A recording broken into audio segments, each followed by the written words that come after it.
नमस्कार मित्रांनो, अनेक दिवसांनी आता आपणासमोर भारतीय जनता पार्टीने जो नारा दिला होता, काँग्रेस मुक्त भारत आपण करूया आणि एक भारत देशाला वेगळ्या उंचीवर नेऊन ठेवूया.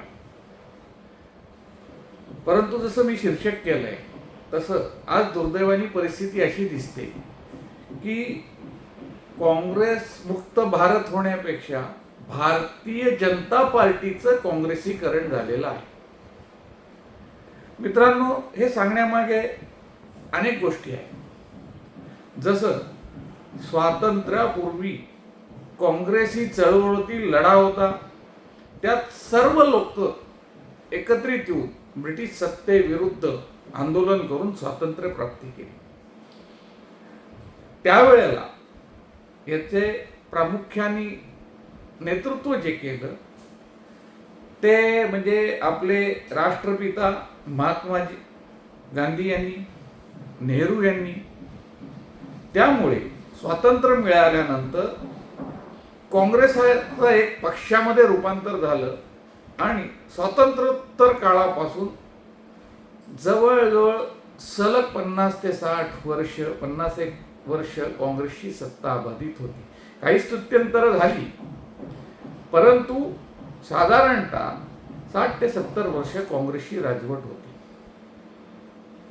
त्यावेळेला जनमानसावर या आंदोलनामुळे एवढा प्रभाव होता की देशभरामध्ये काँग्रेस हा एकमेव महासत्ता किंवा पक्ष म्हणून होता. विरोधक त्यावेळेला प्रामुख्याने जे काही होते साम्यवादी, कम्युनिस्ट किंवा इतर काही छूटपूट होते.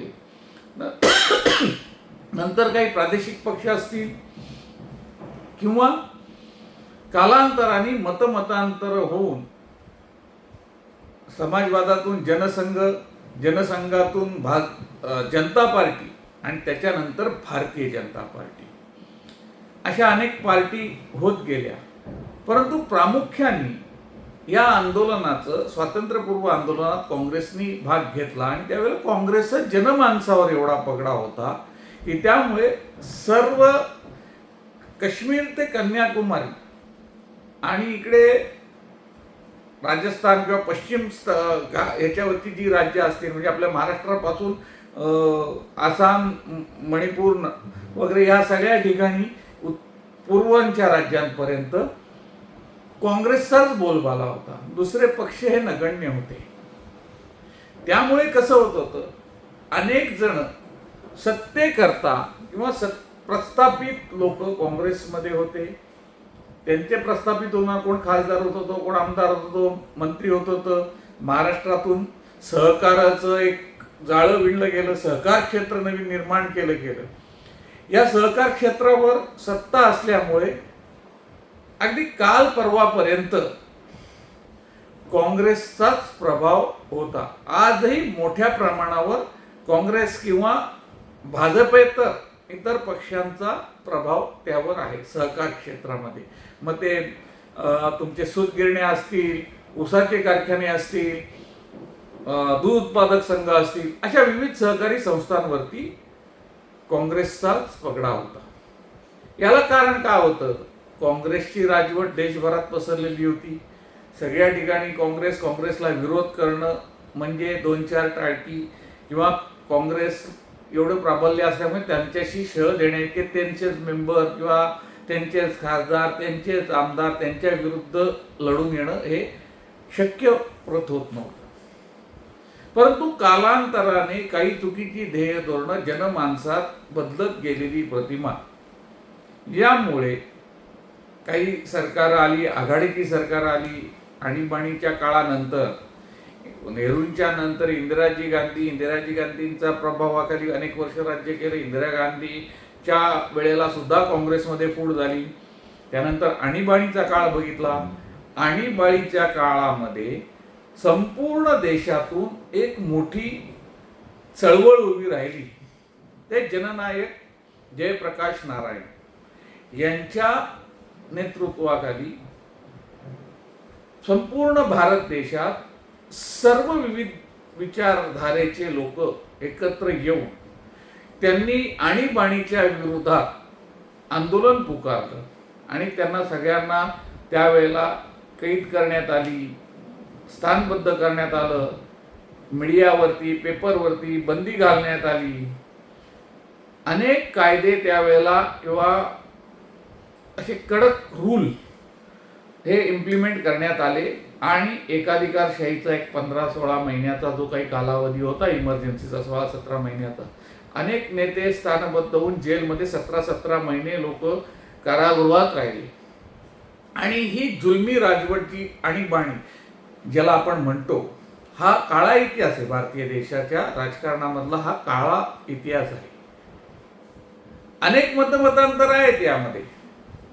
काही लोक शिस्तप्रिय लोक किंवा काही लोक आणीबाणी काळात देशाला शिस्त लागली असं सुद्धा त्या गोष्टीचं गुणगान करणारे लोक आहेत, की जो लोकशाहीचा अतिरेक म्हणा किंवा स्वातंत्र्याचा हे जो आहे तो वाढलेला आहे, त्याला कुठेतरी अंकुश लागला पाहिजे अशा विचारश्रेणीचे काही लोक होते. तो काळ गेल्यानंतर एक विचारधारा देशामध्ये वाहू लागली की जो गरिबी हटाव जो नारा इंदिरा गांधींनी दिला होता, त्या गरिबी हटाव ह्या नाऱ्यावरती जे त्यांनी राज्य केलं किंवा काँग्रेसनी अनेक कामही केली, नाही केली अशातला भाग नाही, परंतु गरिबी हटवली गेली का? जी आजपर्यंत सुद्धा आजच्या राजकारणात सुद्धा आपण मूलभूत प्रश्नांवरतीच भारताची राजकारण चालतं. रस्ते, वीज, पाणी, अनेक समस्या, गरिबी, बेरोजगारी, हे तेव्हापासूनचे प्रश्न तीच ओढत आजपर्यंत आपण पुढे आलेलो. मग भारताची प्रगती झाली नाही असं नाही आहे का? नाही. भारताची प्रगती अनेक स्तरावरती वेगवेगळ्या माध्यमातून होत आहे. विकसित देशाकडे आपण वाटचाल करत आहोत. सध्या विकसनशील देशांमध्ये आपली गणती केली जाते. मग या वेळेला काय झालं, ही जी विकास होत असताना त्यामध्ये एक विजन ठेवून विकास काही क्षेत्रात थोड्या बहुत प्रमाणाने दिसला, परंतु सरसकट ज्याला आपण म्हणतो की ज्या पंचवार्षिक योजनांचा एक आपल्याकडे काळ आला. पंचवार्षिक योजना म्हणजे 5 वर्षाकरता डिटेल तुमचा प्लॅन. या 5 वर्षात भारत देशात काय काय करायचं, कुठल्या योजना करायचा याचा पूर्ण ताळेबंद असायचा. अनेक पंचवार्षिक योजना झाल्या, पण ह्याच पंचवार्षिक योजनेतली कामांचा आढावा घेतला गेला नाही पहिल्या, की त्याच्यात आपण किती सक्सेस झालो, मग दुसऱ्या ह्याच्यामध्ये काय वाढवायचं, तिसऱ्या पंचवार्षिक योजनेत काय वाढवायचं, अशा ह्या ज्या काही पंचवार्षिक योजना झाल्या त्यात मूलभूत प्रश्न हे त्याच वाटेवरती किंवा तिथे जैसे थे किंवा थोडी बहुत प्रगती केलेलीच आहे. पूर्णत्वास असा कुठलाही विषय गेलेला कधी झाला नाही. या सगळ्या सिस्टीमला कंटाळून अनेक पक्ष मतमतांतर होऊन सत्ता बदल होत गेले. मग देशामध्ये राम मंदिर असेल किंवा अनेक गोष्टीचे वारे वाहू लागले. काँग्रेस काळामध्ये मुस्लिमांचं अपीजमेंट म्हणजे ज्याला आपण तुष्टीकरण म्हणतो हे अति झालं, अशी जनभावना तयार झाली. भ्रष्टाचाराचं आगर काँग्रेस आहे. म्हणजे स्वतः स्वर्गीय राजीव गांधी यांनी एका त्यांच्या भाषणामध्ये सांगितलं होतं की केंद्र सरकारमधून मी जेव्हा 100 रुपये पाठवतो एखादा योजनेकरता किंवा एका घटकाकरता, तर ते खाली येईस तर त्या योजनेकरता किंवा त्या घटकाकरता वैयक्तिक लाभार्थी करता फक्त 15 रुपये त्यातले पोचतात. म्हणजे ह्याच्यामध्ये गळती 85 रुपयाची झाली. त्यामुळे आपला देश प्रगती करत नाहीये हे स्वतः त्यांनी खंत व्यक्त केली. त्यांनी आधुनिकतेकडे सुद्धा अनेक जाण्याचे प्रकार केले. कॉम्प्युटरायझेशन, नवीन युगाकरता त्यांचं व्हिजन चांगलं होतं. दुर्दैवाने त्यांचा आत्मघाती हल्ल्यामध्ये, अतिरेकी हल्ल्यामध्ये निधन झालं. अनेकांच्या राजवटी या काही असतील, चांगली प्रगती झाली, कॉन्ट्रोवर्शियल झाली आणि सत्तांतर होत होत भारतीय जनता पार्टीचं राज्य पहिल्यांदा अटल बिहारी वाजपेयी यांच्या माध्यमातून सत्ता केंद्राची भाजपकडे आहे. त्या 5 वर्षाच्या कालावधीत अटल बिहारी वाजपेयींनी अनेक विजन ठेवून कामं केली.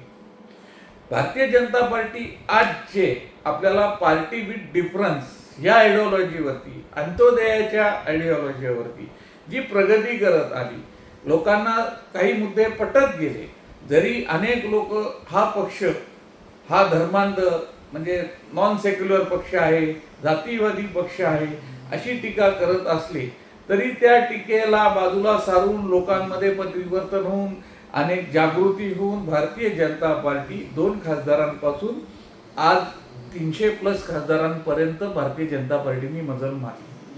वाजपेयींच्या सरकारमध्ये अनेक योजना या पुढचं विजन ठेवून करण्यात आल्या. त्यामध्ये पंतप्रधान ग्राम सडक योजना असेल, चतुष्कोन म्हणजे भारताचे 4ही अंग ज्याला म्हणजे पूर्व पश्चिम दक्षिण उत्तर जोडलं गेलं पाहिजे, हा चतुष्कोन ही योजना जी होती ती राबवण्यात आली. त्याचप्रमाणे नदी जोड प्रकल्प, ज्या वेळेला भारत स्वतंत्र झाला त्यावेळेला एक असा विचार प्रवाह होता, काश्मीर किंवा इथून जे गंगेचं पाणी जे वाहून समुद्राला जाऊन ह्याच्यामध्ये मिळतंय, वेस्ट जातंय, हे पाणी कन्याकुमारीपर्यंत कॅनॉल किंवा जी काही व्यवस्था करण्याच्या येईल त्या माध्यमातून पाणी न्यावं, भारत सुजलाम सुफलाम व्हावा. त्याच धर्तीवरती नदी जोड प्रकल्प अटल बिहारी वाजपेयी यांनी आणला आणि जास्तीत जास्त सिंचन कसं होईल, शेतकरी कसा जगेल या देशातला, शेती, आपला देश हा कृषी प्रधान आहे आणि त्यावेळेला ज्या वेळेला देशावरती भूकमरी म्हणजे ज्याला आपण दुष्काळ म्हणतो, उपासमार लोकांची होत होती, त्यावेळेला तत्कालीन पंतप्रधान लाल बहादूर शास्त्री यांनी एक नारा दिला, जय जवान जय किसान. शेतकऱ्यांना आव्हान केलं, तुम्ही अन्नधान्य पिकवा, तुम्ही अन्नदाते आहात. आणि त्या शेतकऱ्यांनी 2 वर्षाच्या कालावधीमध्ये बंपर अन्न पिकवलं. भारताला नाही तर इतर देशातही आपण एक्सपोर्ट करू शकलो. ही हरित क्रांती त्यांच्या आव्हानानंतर झाली. मग हे सगळं करत असताना राजकीय बाद ज्याला जो आपण म्हणतो हा कुठेतरी कुस बदलत असतो. आणि जसं मी मगाशी म्हटलं तसं अनेक कंगोरे ह्या गोष्टीला आहेत.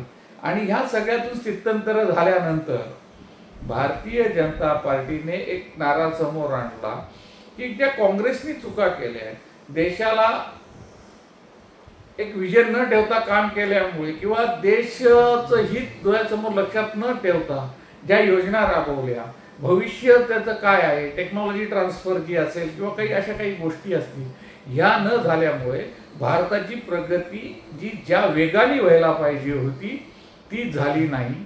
आणि मतांच्या राजकारणाकरता जे तुष्टीकरण अल्पसंख्याकांचं केलं गेलं हे प्रभावीपणे लोकांपुढे मांडलं. आणि हे मांडत असताना 2014ला जेव्हा मोदी साहेबांचं सरकार आलं, तत्पूर्वी तत्कालीन पंतप्रधान देशात 10 वर्ष मनमोहन सिंग यांनी सलग 10 वर्ष त्यांचं सरकार होतं. न्यूक्लिअर ट्रिटी सारखा चांगला अणुकरार त्यांच्या माध्यमातून झाला. ते अर्थव्यवस्थेचे मुक्त व्यवस्थेचे समर्थक होते. त्यांनी मुक्त अर्थव्यवस्था आणली, फॉरेन डायरेक्ट इन्व्हेस्टमेंट आणली, अनेक कामं त्यांनी सुद्धा केली. परंतु त्यातल्या जो विकास होत असताना भारत देशाचा फायदा किती आहे आणि आपल्याबरोबर डील करणाऱ्यांचा फायदा किती आहे, हा रेशो मेंटेन करणं, भारताचं हित बघणं, हे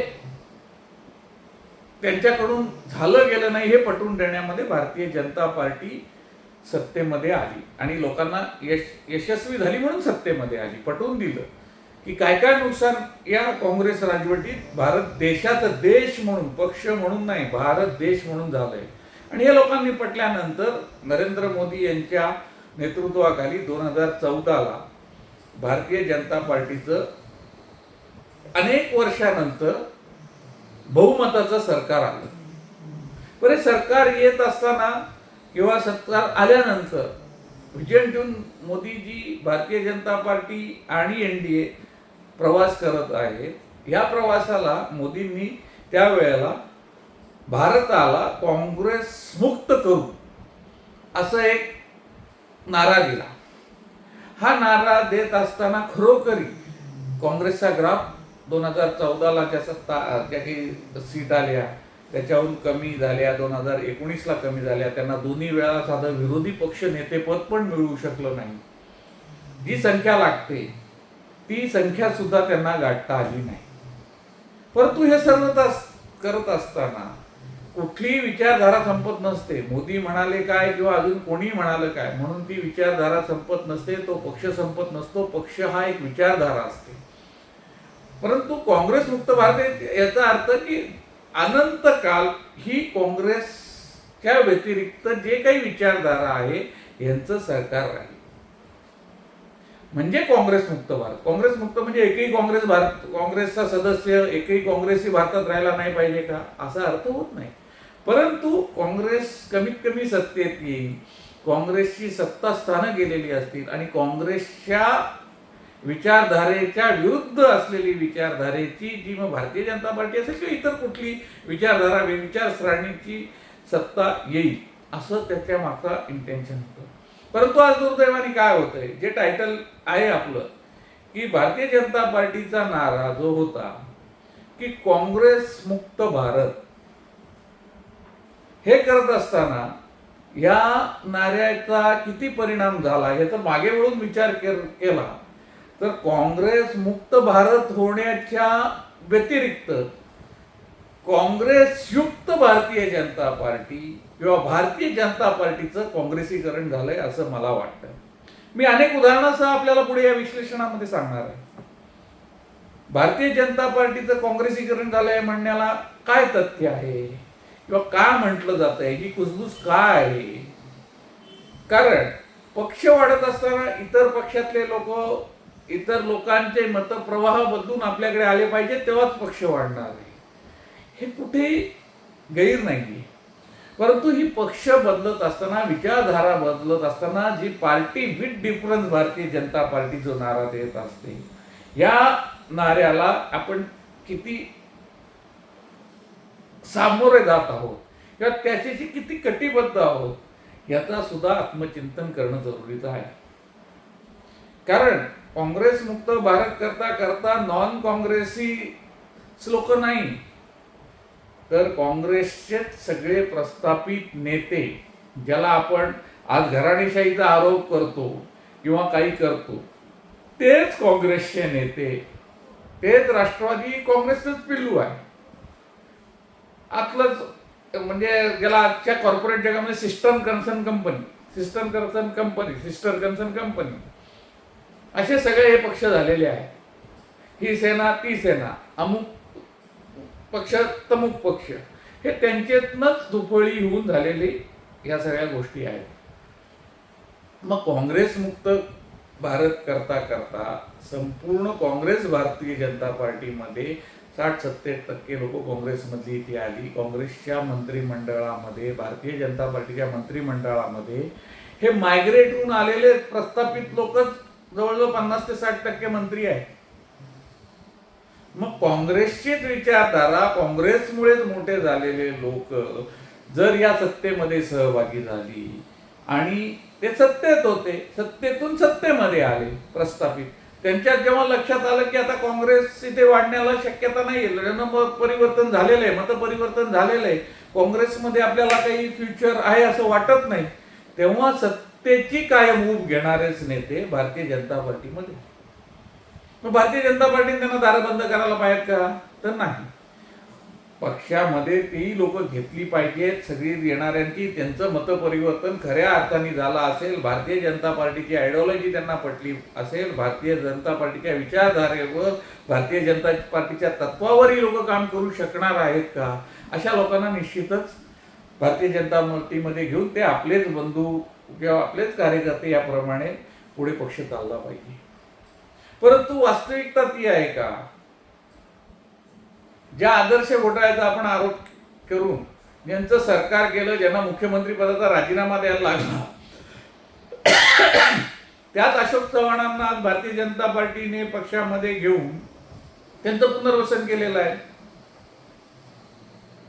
माझं म्हणणं, कोणी काँग्रेसी आला, राष्ट्रवादीवाला आला, नॉन बीजेपीवाला आला, त्याच्यावर भ्रष्टाचाराचे आरोप नसलेले लोक तुमच्याकडे आले आणि मग घेतले तर काहीच हरकत नाही. नाही तर कालपर्यंत आपण भारतीय जनता पार्टी म्हणून जे सत्तेमध्ये असताना ज्यांनी सत्तेमध्ये भ्रष्टाचार केला, त्यांच्यावर आरोप केले, त्यांना सत्तेतून हटवा म्हणून मागणी करत होतो, आज त्यांनी भारतीय जनता पार्टीमध्ये प्रवेश केला.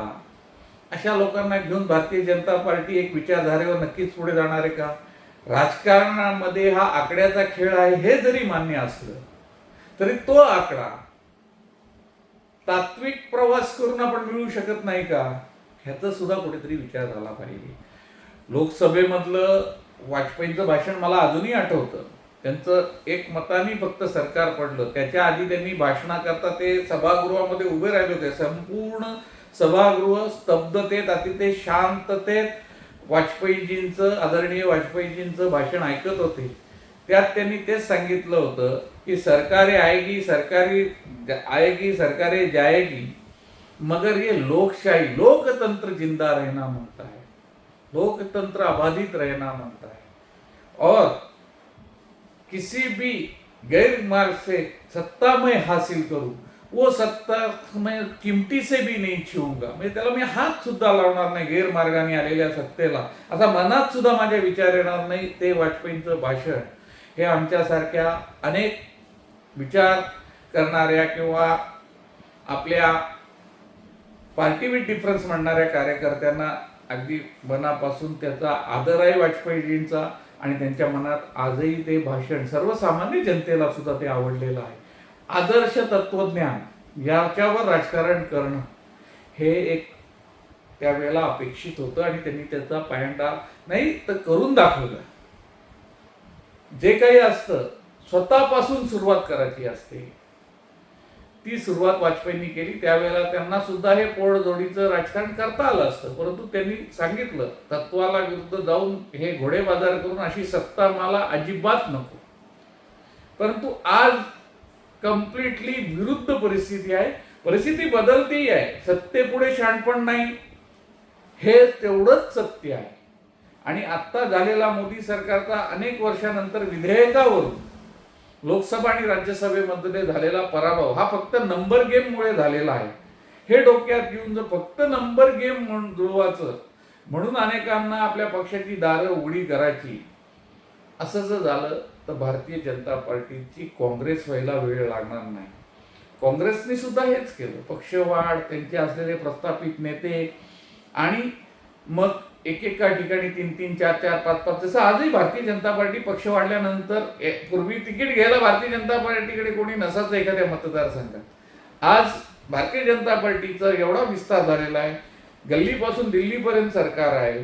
आणि या सरकारमध्ये मुळे प्रत्येकाला असं वाटतं की भारतीय जनता पार्टीमध्ये मी जावं आणि तिथे तिकीट मला मिळावं आणि इथे ही सत्ता अबाधित अनेक वर्ष राहणार आहे म्हणून जी रस्सीखेच चाललेली आहे. ही भारतीय जनता पार्टीमध्ये 10 इच्छुक एका मतदारसंघात झाले. मग ते काँग्रेसमधनं आलेले असतील, शिवसेनेमधनं आले असतील, राष्ट्रवादीमधनं आले असतील, अन्य कुठल्या पक्षाचं, आणि ओरिजिनल भाजपाही असतील. ओरिजिनल किंवा नवे हा वाद नाहीये इथे. परंतु शेवटी हा कुठेतरी विचार झालाच पाहिजे ना की या गोष्टीमध्ये नवीन आलेले सर्व लोक काँग्रेसमधनं ज्यांना आपण दोषारोप केले तेच येऊन मंत्री संत्री होत आहेत. मग पार्टी विथ डिफरन्स राहिली कुठे? मग काँग्रेसीकरण झालं. काँग्रेसची जी आज अवस्था आहे ती ह्याच कारणाने झाली. बघा, मी महाराष्ट्रापुरतं सध्या बोलतो. काँग्रेसमध्ये जसं मगाशी मी पहिला उल्लेख केला, सहकार क्षेत्र असेल, म्हणजे सहकार क्षेत्रामध्ये सूतगिरण्या का तुमचे दूध उत्पादक संघ, सहकारी साखर कारखाने, याच्यामध्ये त्यावेळेला काँग्रेस व्यतिरिक्त कोणी सदस्य नव्हते की काँग्रेसचे आमदार, त्यांचीच पश्चिम महाराष्ट्रात सत्ता, विदर्भ मराठवाड्यातले जे काही सूतगिरण्या असतील त्यावर त्यांचीच सत्ता, आणि मग त्यांचेच आमदार किंवा त्यांचे दुसरे सहकार महर्षी, ज्याला मोठा शब्द दिला गेला सहकार महर्षी, आणि ते सगळेच काँग्रेसवाले 2 गटात एकमेकांविरुद्ध लढाई व्हायची. म्हणजे मी लहान असताना आम्ही नेहमी ते कोल्हे काळे किंवा विखे पाटील आणि तुमचे थोरात, हे संघर्ष काँग्रेस अंतर्गतच संघर्ष, दुसरे पक्ष नव्हते या संघर्षामध्ये. यांचेच प्रस्थापित नेते एकमेकांविरुद्ध लढून आज काँग्रेसचं विघटन व्हायला हीच सगळी परिस्थिती आहे. एकमेकांच्या विरुद्ध प्रस्थापित लढत, मग कोण नाराज कोण नाही, हा गट तो गट अजून तिसरा गट, आणि मग ते पक्ष सोडून मायग्रेट होऊन इतर पक्षात किंवा पक्षाच्या उमेदवाराला पाडणं दुसऱ्या गटाने, हे करून काँग्रेसचं विघटन झालं. आज दुर्दैवाने मला इथे सांगावं असं वाटतं, भारतीय जनता पार्टीमध्ये आज तेच होताना दिसतंय. मला कोणाचा व्यक्ती किंवा कोणाचं नाव घेऊन टीका करायची नाहीये, परंतु एक छोट्या जिल्हा बँकेचं आता आपण ठाणे जिल्हा बँकेचं आपण उदाहरण घेतलं तर कोण एकमेकांच्या विरुद्ध होते? भारतीय जनता पार्टीचे दोन प्रस्तावित नेते एकमेकांच्या विरुद्ध होते. एका बाजूला परिवर्तन पॅनल असेल, एका बाजूला सहकार पॅनल असेल. मग त्यांनी इतर पक्षांची आतून इंटरनल जुळवणी केली आणि एकमेकांवर कुरघोड्या करून कोण जिंकलं कोण हरलं हा दुय्यम विषय आहे. परंतु हे दोन्ही भारतीय जनता पार्टीचे, जे पूर्वी काँग्रेसमध्ये बघायला मिळत होतं, मोहिते पाटील, निंबाळकर, अमुक हे तमुक हे असं एकमेकांविरुद्ध, आणि मग तीच राजकीय वैमनस्यातून पक्ष फुटत जातो, पक्षाला अधोगती लागते. अधोगती का लागते? आता समजा हे प्रस्थापितांनी, आता ह्या प्रस्थापिकांपैकीच कोणीतरी पुन्हा आमदारकीला उभा राहणार, कोण खासदारकीला उभा राहणार. मग तो खासदारकीला उभा राहिला की दुसरा विरोधी गट त्याला पाडणार. म्हणजे अल्टिमेटली त्या पक्षाची, म्हणजे भारतीय जनता पार्टीची परिस्थिती असेल किंवा काँग्रेसची परिस्थितीला तो खासदार पाडणार. मग पक्ष वाढला का विघटन झालं? म्हणूनच या संस्कृतीपासून लांब राहण्याकरता भारतीय जनता पार्टी भरभरून वाढते. जगातली एक नंबरची पार्टी झालेली आहे. पार्टी विथ डिफरन्स म्हटलं गेलं तर आपण ते अंगीकारलं सुद्धा पाहिजे असं मला वाटतं. आणि दुर्दैवाने आज चित्र कम्प्लीट उलट आहे. कुठलीही सत्ता आली की अनेक तिथे चांगल्या वाईट प्रवृत्ती येणार, सत्तेचा लाभ घेण्याकरता येणार. हे काही आजच्या परिस्थितीत नाही, पूर्वापार सुद्धा कोणाला टाळणं शक्य नाही. ही वस्तुस्थिती असली तरी जास्तीत जास्त चांगलं प्रशासन, जास्तीत जास्त पद्धतीने तत्ववादी निष्ठावादी राजकारण कसं करता येईल हा पूर्वीच्या राजकारणाचा बाद होता, एक राजकीय स्तर होता. आज महाराष्ट्राची परिस्थिती अशी झालेली आहे की मध्ये कोणतरी एक नेते बोलले की आता कुठेही गेलं तर आपल्याच कार्यकर्त्याला समजा दौऱ्यामध्ये एखाद्या विचारावं लागतं, बाबा तू आज असाल, सकाळी दौऱ्यात निघाला माणूस नेता तर संध्याकाळी विचारावं लागतं, अरे बाबा तू आहेस ना या पक्षात? संध्याकाळी कारण तो दुसऱ्या पक्षात गेलेला असतो. आणि अगदी काय म्हणतात शुगर कोटिंग एक ते दिलं जातं की नाही काय इथे राहून आमचं काही होत नाही, विकास करता येत नाही, म्हणून आम्ही लोकांच्या फायद्याकरता आम्ही सत्तांतर करत आहोत किंवा पक्ष बदलत आहोत, असाच एक त्याला मुलामा दिला जातो. हा दादांत खोटा आहे. अनेक वर्ष तत्ववादी राजकारणी विरोधात राहून त्यांनी राजकारण करून त्यांचे मतदारसंघ बांधलेले आहेत, लोकांशी जनसंवाद जनसंपर्क ठेवलेला आहे. अनेक उदाहरण आहेत, अनेक खासदार आहेत आणि अगदी मंत्री झालेले, केंद्रीय मंत्री झालेले. आणि अगदी नाव घेऊन सांगायचं झालं तर मधु दंडवतेंसारखे नेते, जे कोकणातल्या एक सामान्य गावातून निवडून, म्हणजे सामान्य कुटुंबात जन्मलेला माणूस, सामान्य कुटुंबातून खासदार झाला, मंत्री झाला, चळवळीमध्ये गेले, आदर्श रेल्वे मंत्री सुद्धा झाले, चांगल्या योजना केल्या, कोकण रेल्वेचे प्रणेते म्हटले झाले. परंतु त्यांच्या जेव्हा जीवनाच्या उत्तरार्धात त्यांची जी जीवनशैली जी होती ती पाहता आजचा नगरसेवक सुद्धा ती शैली आत्मसात करू शकत नाही, अशी परिस्थिती आहे. गाडी नाही, घोडा नाही, फ्रीज नाही, एसी नाही, सामान्य जीवन. आणि आज छोटा मोठा कॉर्पोरेटर, 4-4 गाड्या, त्याच्या मागे ताफा. कुठनं आलं हे सर्व? आर्थिक, म्हणजे आमचे स्वर्गीय गोपीनाथ मुंडे नेहमी सांगायचे भाषणामध्ये, काँग्रेस विरोधी बोलताना किंवा इतर, की हे ते भ्रष्ट दुष्टचक्र आहे. सत्तेतून पैसा आणि पैशातून सत्ता हे दुष्टचक्र आहे. आणि याचा विळखा बऱ्यापैकी आज भाजपला घातलेला आहे. भाजपचं काँग्रेसीकरण होतंय. लवकरच भारतीय जनता पार्टी काँग्रेसच्या पथावर चालते. काँग्रेस जशी विघटित झाली तर 2029ला सुद्धा भारतीय जनता पार्टीमध्ये मोठी दुही मानल्याशिवाय राहणार नाही असं माझ्यासारख्या व्यक्तीला वाटतं. कारण भारतीय जनता पार्टीतच राहून जे कटकाठ्याचं राजकारण जे चालू आहे ते हे भारतीय जनता पार्टीच्या दृष्टीने विघातक आहे. मग ते विरोधकांनी आरोप केलेले असो किंवा अजून कोणी केलेले असो, जर नंबर गेम मध्ये भारतीय जनता पार्टीला पुढे जायचं आहे. भारतीय जनता पार्टी 2014ला 284 काही सीट वगैरे घेऊन बहुमतात आली. 2019ला 303 सीट घेऊन आली.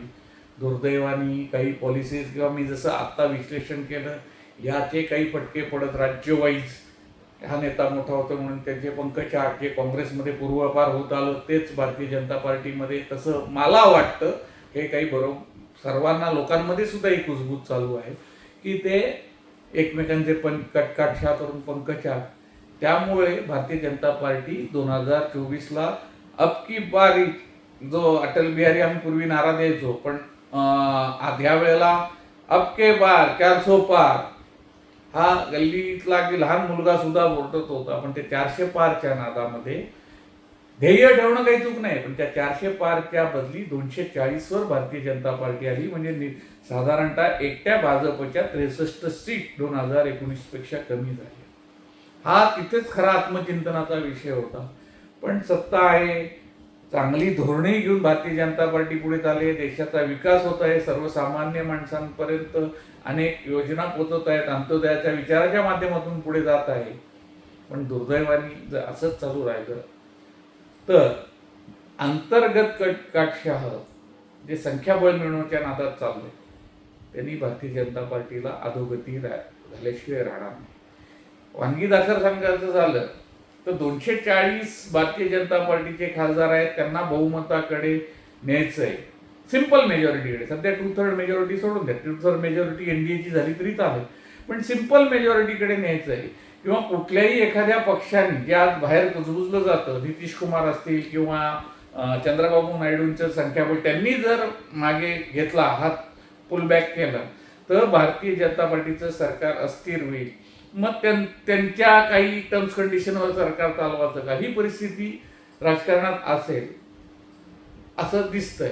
तर त्यामुळे जर आपल्याला नंबर गेम करायचा आहे तर तृणमूल काँग्रेसचं जे आता विघटन होऊन 20 खासदारांनी गट बनवला, तर वास्तविक पाहता या 20 खासदारांना भारतीय जनता पार्टीने स्वतःकडे घ्यायला पाहिजे होतं. जसं आपचे खासदार फुटून भारतीय जनता पार्टीमध्ये आले किंवा येऊ घातलेले आहे, 7 असतील, हे 20 असतील. आत्ता जे महाराष्ट्रात सत्ता बदल झाला ते 6 खासदार असतील. म्हणजे माझ्या अंदाजाने 6-7 खासदार आपचे, हे 6 एक उद्धव सेनेचे आणि 20 तृणमूलचे, हे जर पकडले तर 32, म्हणजे 272 या आकड्याला भारतीय जनता पार्टी पोहोचू शकते. याचे काही राज्यसभेतले खासदार आहेत आपचे, लोकसभेतले काही आलेले नाहीत, पण 26 खासदार जरी आज भारतीय जनता पार्टीत आले असते तर भारतीय जनता पार्टी 266ला गेली असती. म्हणजे 240 वरनं strong majority Bharatiya Janata party स्वतःच्या simple majority half way mark पर्यंत तरी पोहोचली असती. परंतु ह्याच्या पाठीमागे काहीतरी वेगळी खेळी होतीये का, 2029च्या दृष्टीने वर्चस्ववादाची लढाई होते का, आणि यातून जे येणारं चित्र समोर आहे हे निश्चितच काँग्रेसमध्ये पूर्वी जी बजबजबुरी मारली, 2 प्रस्थापित, 2 नाही 10 प्रस्थापित घराणेशाही असेल, घराणी असतील, त्यांनी एकमेकांच्या विरुद्ध लढून काँग्रेसचं पानिपत झालं, तसं या सर्वसामान्य कार्यकर्त्यांनी उभारलेल्या भारतीय जनता पार्टीचं विघटन होऊ नये म्हणून आत्मपरीक्षण करणं जरुरीचं आहे. भारतीय जनता पार्टीची काँग्रेस होऊ नये याकरता आत्मपरीक्षण करण्याचं जरुरी आहे असं मला वाटतं. हा व्हिडिओ आपणाला कसा वाटला याबद्दल आपण कॉमेंट करा, आवडल्यास लाईक करा आणि माझ्या चॅनलला सबस्क्राईब करा. नमस्कार.